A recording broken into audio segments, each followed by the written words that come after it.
Vetancast Séries, autoridades no assunto. Olá a todos, meu nome é Thiago Urbano, diretor técnico comercial da Vetanco do Brasil, e daremos continuidade aqui ao Vetancast Séries, edição Exponential Meeting 2024. Temos aqui a presença do professor Felipe Seregatti, que ministrou a palestra Macroeconomia Internacional e seus efeitos para os mercados agrícolas de 2024, o professor Felipe, que é professor da FGV Agro e colunista da revista Agroanálises e do portal Globo Rural e do canal AgroMais. Professor, durante a sua palestra, o senhor falou bastante sobre economia, macroeconomia mundial, macroeconomia do Brasil e também algo relacionado ao agronegócio brasileiro. Se você puder, por favor, destacar os três principais pontos apresentados durante sua apresentação, principalmente focado no agro brasileiro, seria de grande valia para o nosso público. Por favor. Maravilha, muito obrigado, Thiago, pelo convite, poder participar e dialogar com o público aqui na Exponential 2024. Obrigado. Vamos lá, então, esse ponto é interessante, né? Em geral, principalmente para quem não é do setor, do universo agro, na hora que olha para o universo agro, acha que é uma unidade homogênea, é uma coisa só. Não, gente, o universo agro é bastante heterogêneo, está espalhado pelo país como um todo e cada segmento do universo agro tem uma dinâmica particular. Todo mundo sente os mesmos ventos macro, mas responde a esses estímulos de maneiras distintas. Vamos olhar primeiro para a agroindústria, que naturalmente é o principal público aqui presente. O que aconteceu na agroindústria em 2023? Não foi um ano tão fácil assim, né? Óbvio, para o pessoal de produtos alimentícios e bebidas, ao menos em termos de volume, tiveram uma boa volume de produção, boa notícia. Então, a economia agradece, produziu bastante, movimentou o PIB, ótima notícia.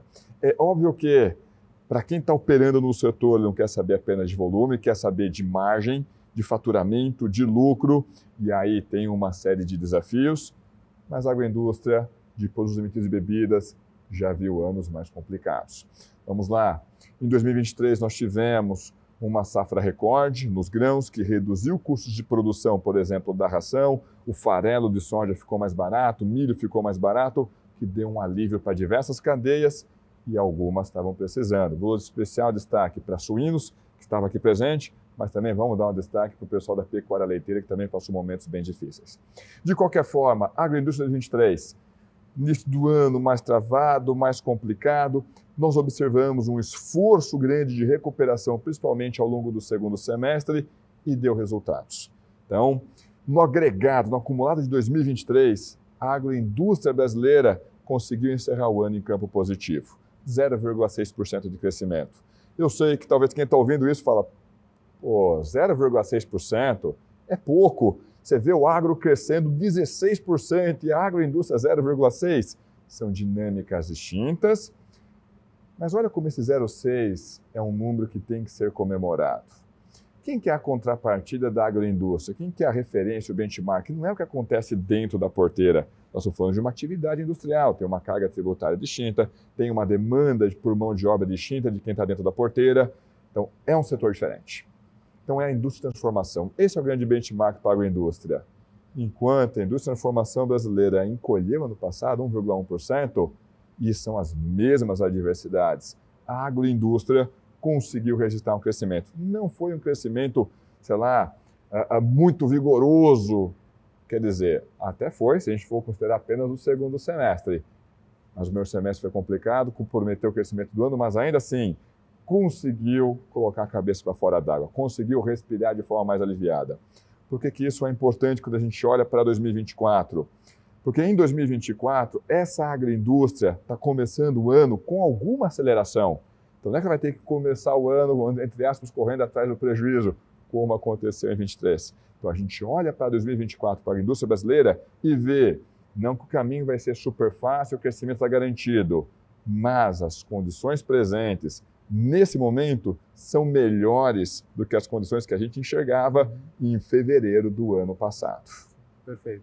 Depois, essa agroindústria ela vai responder ao que acontece dentro da porteira. Veja, não é a mesma dinâmica, mas vai responder ao que acontece dentro da porteira. E aí, para 2024, o que reserva a safra brasileira? De novo, aqui tem uma coisa que é curiosa. Em geral, quando o pessoal pensa em safra brasileira, o pessoal pensa em soja. Soja é o carro-chefe, sem dúvida alguma, mas a safra brasileira não se resume à soja. A gente pensando no universo dos grãos, então soja, olha, vamos ter uma boa safra, mas não vai ser uma safra recorde, não vai ser aquela safra que a gente estava projetando que seria possível. Tá? Por que não, Felipe? Teve expansão de área, o produtor investiu, porque é uma fábrica a céu aberto. Resultado disso, depende de São Pedro, depende das condições climáticas. E a safra 23-24, ela tem sido operada sob os efeitos do El Niño. E o El Niño traz condições menos favoráveis, principalmente para a região centro-norte do país, de forma mais drástica para o Cerrado brasileiro. E, infelizmente, o Cerrado brasileiro presenciou ali quebra de safras. Você vai ter produtores que tentaram 3 vezes a soja. Cara, não dá mais soja. Foi para o algodão. Pô, por que você foi para o algodão? Cara, para tentar reduzir o prejuízo. Eu vou terminar essa safra no vermelho. Só quero que esse vermelho seja o menor possível. Então, soja, olha, não vai ser a safra como a gente imaginava. Então o preço da soja vai ficar caro e aí a agroindústria, as cooperativas vão ficar preocupadas? Talvez não. Por que não? Porque se por um lado esse mesmo El Niño que prejudicou a safra brasileira no nosso cerrado, por outro lado tem favorecido a safra do Paraná para baixo, mas principalmente da Argentina. Resultado disso, quantidade ofertada de soja nessa atual safra pela América do Sul é maior que na safra anterior. Isso não gera uma pressão altista nos preços. Vamos olhar para milho agora. E milho? Milho, a gente ainda... O que foi de milho não foi bom. Nossa primeira safra de milho teve problemas, começou atrasado, o pessoal do Sul teve excesso de chuva, quem arriscou milho no Centro-Oeste faltou chuva, mas esse jogo ainda está para ser jogado. Ainda tem um segundo tempo. O segundo tempo é importante. Por quê? Porque a nossa principal safra é justamente a segunda safra. E quando a gente olha os mapas climáticos, a gente vai operar nossa segunda safra com clima ou com El Niño mais fraco ou com clima neutro. Opa, daí pode vir coisa boa. Dá para garantir que é coisa boa? Não, não dá. Por que não dá? Puxa vida, porque a gente vai fazer esse plantio atrasado. A safra de verão atrasou. Então, talvez a janela ideal do milho na segunda safra vai ficar meio estreita. Depois a gente for olhar para café. Aí o pessoal do café está respirando mais aliviado. Como aliviado, Felipe? O pessoal da Arábica ali em Minas pode estar mais tranquilo, mas o pessoal do Robusta, do nosso Conilon, Espírito Santo e no sul da Bahia, está preocupado. Não, mas estão tendo um alívio. Que alívio? O mesmo El Niño, que está prejudicando a nossa safra, também prejudicou a safra do café no leste asiático, Vietnã, Laos, Camboja, Tailândia. Então essa turma vai ter uma quebra de safra. Já teve, na verdade, uma quebra de safra. Então a demanda pelo café brasileiro aumentou. Só que teve um outro fator geopolítico que foi ruim para o mundo, mas que vai estar favorecendo o café brasileiro. Então, o problema no Mar Vermelho, que é justamente a rota que faz sair o café do leste asiático que chega no mercado europeu, está congestionado. Perfeito. Resultado disso, o nosso café ficou mais competitivo. Perfeito. Depois, a gente for olhar para o pessoal do açúcar e etanol, o pessoal do açúcar coleiro. É verdade, a gente esperava essa safra até maior, mas ainda assim vai vir uma boa safra. Preço do açúcar no mercado internacional está favorável porque está favorável. Por causa do El Niño quebrou a safra de cana da Índia. Então a Índia ali, importante produtor de açúcar, está dizendo, gente, não contem muito com o meu açúcar, o mundo olha para o Brasil, estamos juntos, precisamos de você. A cotação do açúcar no mercado internacional está mais favorável. Podemos ter boas notícias também no mercado do etanol, tá? Veja, se o etanol tiver preços mais favoráveis no mercado doméstico e se o milho vier numa situação mais razoável, a gente vai fazer também bons volumes de etanol de milho. Por fim, vamos olhar agora para a pecuária de corte. Essa aí está num ano importante. Por quê? 2023 foi muito ruim para a pecuária de corte, operou com preços muito baixos, tanto no mercado doméstico como também no mercado internacional, e volume de abates muito grande. Talvez a gente já comece a ver, agora em 2024, uma preparação para a reversão do ciclo pecuário. Mais do que isso, essas chuvas que a gente está tendo no início do ano favorecem a pastagem. De um lado é bom porque o pecuarista consegue reter um pouco mais desse gado e ter um poder de barganha melhor para se ajustar às escalas de abates dos frigoríficos.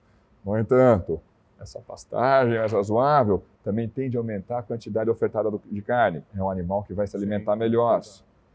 Só que isso derruba preço. Então, ao longo do segundo trimestre, devemos ver uma redução no preço da carne bovina, ao menos recebido pelo pecuarista. Isso vai chegar ao mercado consumidor, é uma outra história. No entanto, se algo disso chegar ao mercado consumidor, é perda de competitividade para as demais proteínas. Também. Para o frango, para os suínos, de forma mais marginal para o peixe, mas principalmente para frangos e suínos. Sim. Então, para frango e suíno, a situação está desconfortável? Olha, poderia estar melhor. Mas uma fonte de alívio é que, até o momento, não tem grandes pressões no custo de produção.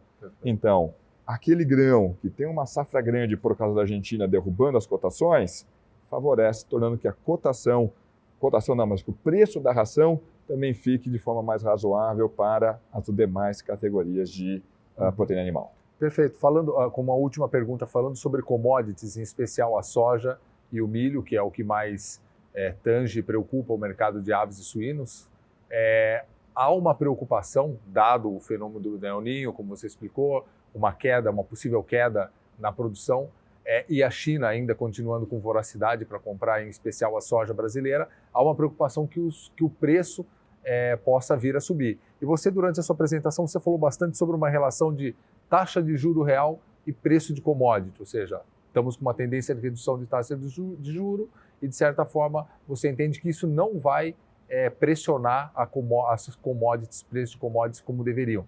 Você poderia explicar um pouquinho melhor essa relação sobre um aspecto macroeconômico, que é taxa de juro e preço de commodity, no que tange em especial soja e milho, por favor? Com certeza, com certeza. Embora, a gente que está mergulhado no universo agro vai entender ali a commodity pelos seus fundamentos, oferta, demanda, produtividade, área plantada, algum outro concorrente externo, ok.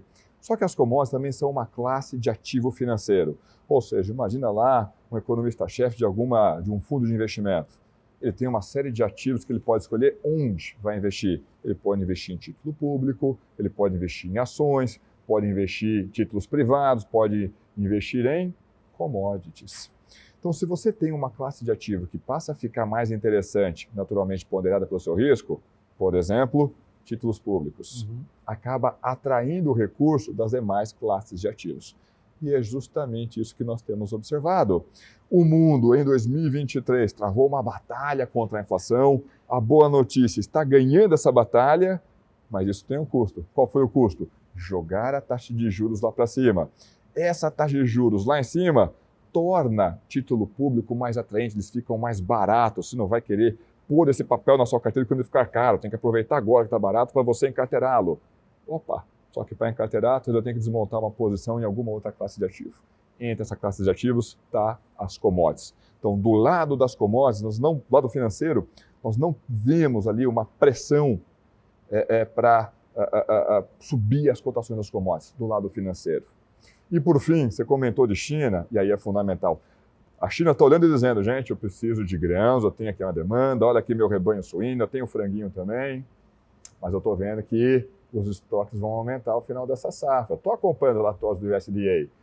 Ou seja, eu não vou precisar sair correndo atrás desses grãos. Em algum momento vai sobrar grão no mercado. Resultado disso, a China está atuando de maneira muito estratégica e é legítima na hora de realizar essas compras. Ela está escolhendo os momentos certos de forma o preço está lá embaixo, como é que eu consigo aproveitar esse preço baixo, fazer minhas compras sem jogar essa cotação para cima. Perfeito.